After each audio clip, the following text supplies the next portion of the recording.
In the quiet, intellectual heart of early 20th century Vienna, a city famed for its vibrant cultural and scientific breakthroughs, a young man named Viktor Frankl was meticulously crafting ideas that would one day redefine human understanding of suffering and purpose. Born in 1905, Frankl came of age in an era of profound societal upheaval, a world reeling from the Great War and grappling with new, often unsettling philosophical currents. Yet amidst this fertile ground of innovation and anxiety, Frankl was drawn not to the grand political narratives, but to the intricate landscape of the human mind, specifically its enduring search for meaning. His early years were marked by a precocious intellectual curiosity. Even as a teenager, he engaged in correspondence with Sigmund Freud, the towering figure of psychoanalysis, subtly challenging and expanding upon established theories. This audacious intellectual spirit, a willingness to question and to delve deeper, would become a hallmark of his life's work. Frankl, a medical student, was particularly fascinated by existential questions, by what truly motivated individuals beyond their primal urges or subconscious drives.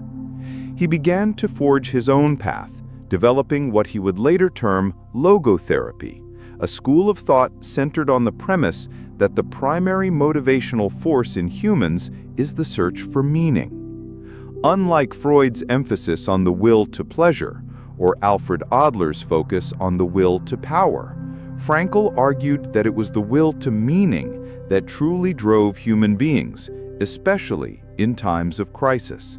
Frankl's theories weren't merely academic exercises. They were deeply intertwined with his own burgeoning clinical practice.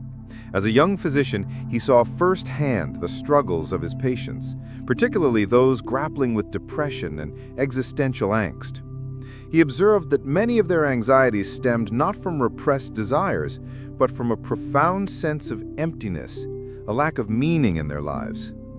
He established youth counseling centers in Vienna, pioneering new approaches to mental health care, focusing on preventing suicides among adolescents. His work was revolutionary, challenging the prevailing deterministic views of human behavior. He argued vehemently for the concept of freedom of will, asserting that even in the most constricting circumstances, individuals possess the freedom to choose their attitude, to find a purpose, a reason to live. This belief was not naive optimism. It was grounded in his keen observations of human resilience. He understood that suffering was an inescapable part of the human condition, but he also believed that it was precisely through confronting suffering that individuals could discover deeper meaning and profound personal growth. He posited that meaning could be found in three primary ways: through creating a work or doing a deed, through experiencing something or encountering someone, love, and through the attitude we take toward unavoidable suffering.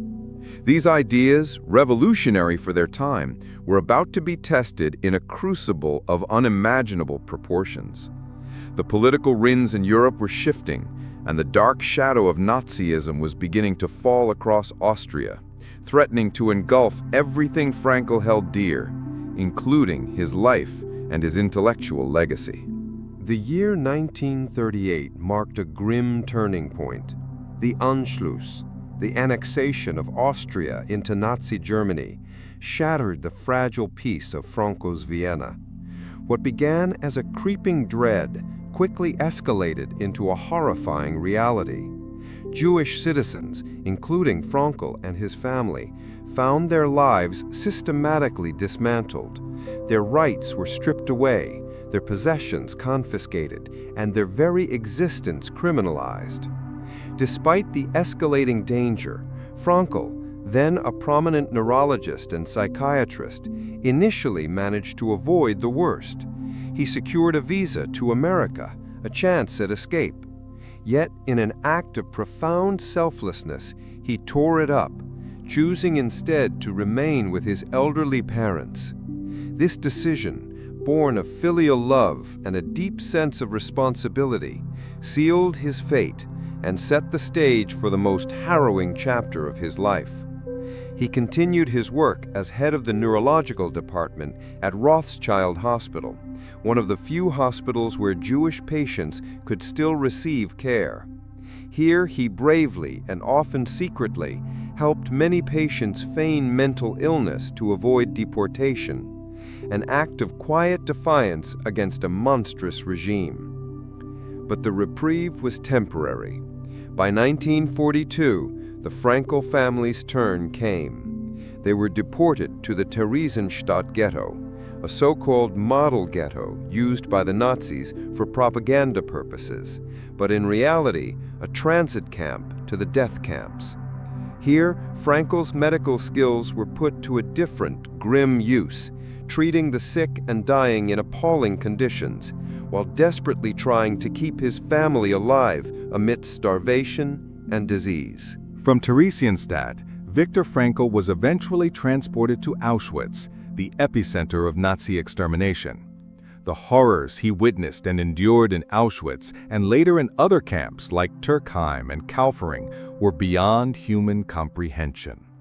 Stripped of his possessions, his identity, and even his name, he became prisoner number 119104. Frankl faced unimaginable brutality and the constant threat of death. Yet, even in this abyss of despair, his spirit remained unbroken. He observed that those who had a sense of purpose, a future goal, or a loved one to think of were more likely to survive. This observation solidified his logotherapeutic principles. He famously recounted an instance where, marching to a new camp in the freezing cold, he found solace and strength in the image of his wife, Tilly, even though he didn't know if she was still alive. This profound connection to love, he realized, provided him with a meaning that transcended his immediate suffering. In the camps, Frankl used his psychological insights to help fellow prisoners cope with the trauma. He would encourage them to find meaning in their suffering, to look towards the future, or to remember moments of beauty and love. He even conducted impromptu psychotherapy sessions in secret, offering a glimmer of hope in the face of utter annihilation. His own will to live was fueled by the burning desire to rewrite a manuscript he had lost upon his arrival at Auschwitz, a work that contained the core tenets of his logotherapy. This intellectual purpose became a lifeline, a reason to endure the unendurable. The liberation of the concentration camps in 1945 marked not an end to Frankl's suffering, but a transition to a different kind of struggle, rebuilding his life and grappling with the immense losses he had endured. He discovered that his wife, Tilly, and his mother had perished in the Holocaust. This devastating news could have shattered him, but instead, it seemed to further solidify his conviction in the power of meaning. He channeled his grief into his work, driven by the urgent need to share the profound lessons he had learned in the camps. His experiences became the bedrock of his seminal work, Man's Search for Meaning, originally published in German in 1946 under the title Trotzdem Ja zum Leben sagen, Nevertheless Say Yes to Life. This book, a powerful and deeply moving account of his time in the concentration camps, interwoven with an accessible explanation of logotherapy, resonated deeply with readers worldwide. It wasn't merely a memoir of survival.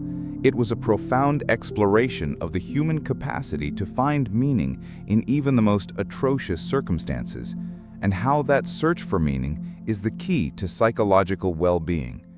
The book's central message, that even when we cannot change a situation, we can choose our attitude towards it, offered a message of hope and resilience to a world grappling with the aftermath of war and the universal challenges of human existence. Frankl's ability to articulate these profound truths, born from the crucible of his own suffering, gave him a unique and powerful voice that the world was ready to hear. Following the war, Viktor Frankl returned to Vienna and resumed his academic and clinical work. He became a professor of neurology and psychiatry at the University of Vienna and lectured extensively around the world, sharing his logotherapeutic principles and his deeply moving personal experiences. Man's Search for Meaning became an international bestseller, translated into dozens of languages and influencing millions of readers.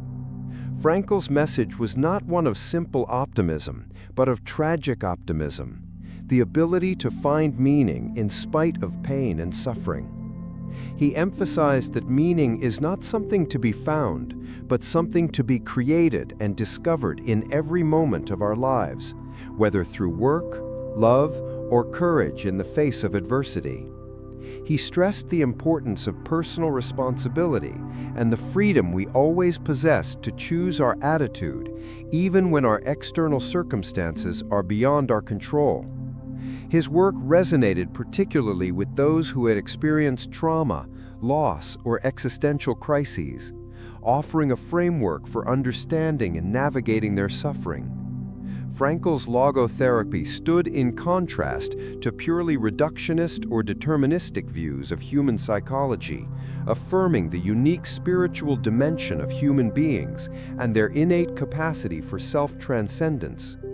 He continued to develop and refine his theories, always grounded in his lived experiences and his profound understanding of the human condition.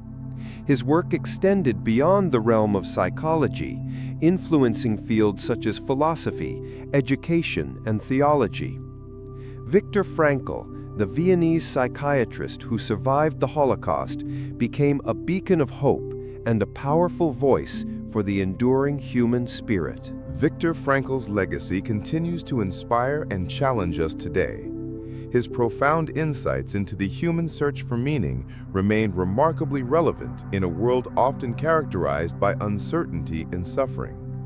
He taught us that even in the darkest of times, we retain the freedom to choose our response and to discover meaning in our experiences. His life stands as a powerful testament to the resilience of the human spirit and the transformative power of purpose. Frankl's work encourages us to look beyond ourselves, to find values worth living and striving for, and to embrace the responsibility that comes with our freedom. He reminds us that life is not primarily a quest for pleasure, as Freud believed, or a struggle for power, as Adler suggested, but a search for meaning.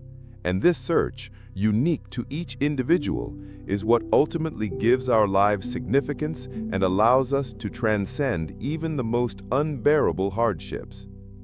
The principles of logotherapy offer a practical and profound framework for navigating the challenges of modern life, from dealing with personal struggles to finding purpose in our work and relationships. Viktor Frankl's voice, born from unimaginable suffering, continues to echo across generations, urging us to embrace our humanity, to find our unique meaning, and to always, nevertheless, say yes to life. The life and philosophy of Viktor Frankl offer a powerful message of hope and resilience. His journey through unimaginable suffering and his profound insights into the human search for meaning continue to inspire millions around the world. Thank you for joining us on this exploration of Viktor Frankl's life and enduring wisdom. If you found this video insightful, please give it a like, share it with someone who might benefit from it, and subscribe to our channel for more in-depth explorations of profound thinkers and their ideas. Don't forget to hit the notification bell so you don't miss our next video. What are your thoughts on Viktor Frankl's philosophy? Share your insights in the comments below. We'd love to hear from you.